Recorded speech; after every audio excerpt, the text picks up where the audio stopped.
So as you can see, Freud has a developmental theory.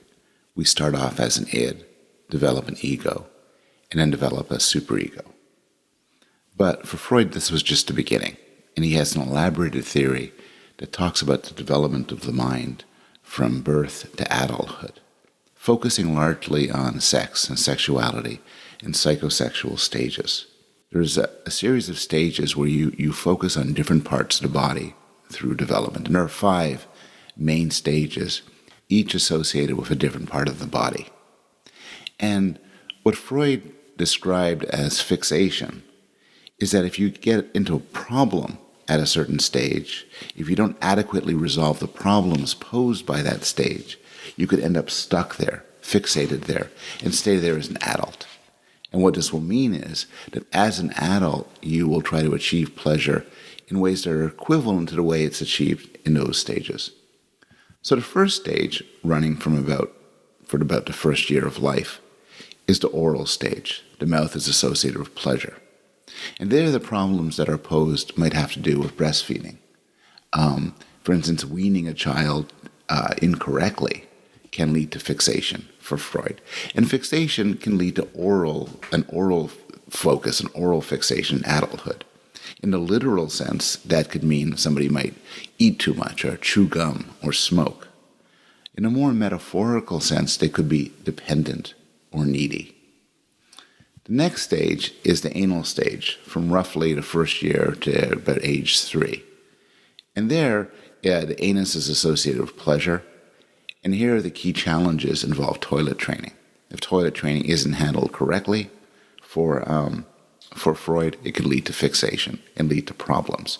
So an adult who had struggles through this stage of development might be compulsive, clean, stingy, unwilling to part with his or her own feces, Freud would say, metaphorically. And in fact, this has ended up in language. So we might describe somebody as saying, oh, he's so anal, meaning he's so obsessively concerned and so clean and everything has to be right.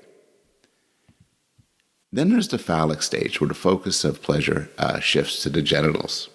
And here there are all sorts of challenges. And for Freud, fixation at this stage could lead to excessive masculinity in males and a need for attention or domination in females. For each boy, the key event that happens during this stage is what Freud called the Oedipus complex. And this is based on the story of the king who killed his father and married his mother. The idea for Freud is that an analogous event happens for every boy in the course of his life. So he's in the phallic stage and he seeks an external object of affection. He's going to focus on his penis. And in some complicated and rather indirect sense, he wants to have a sexual object to have contact with. And the obvious candidate here is his mother, who loves him and who he loves. But the problem is there's also his father. And so Freud believed that the child wants his father to die. He comes to hate his father and wants his father out of the way.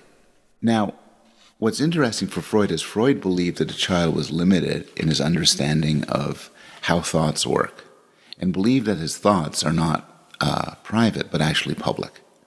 And this is interesting in part because there's a lot of developmental psychology research that we'll discuss later, exploring what children think about their minds and other people's minds, and exploring the extent to which children understand, for instance, that thoughts really are private.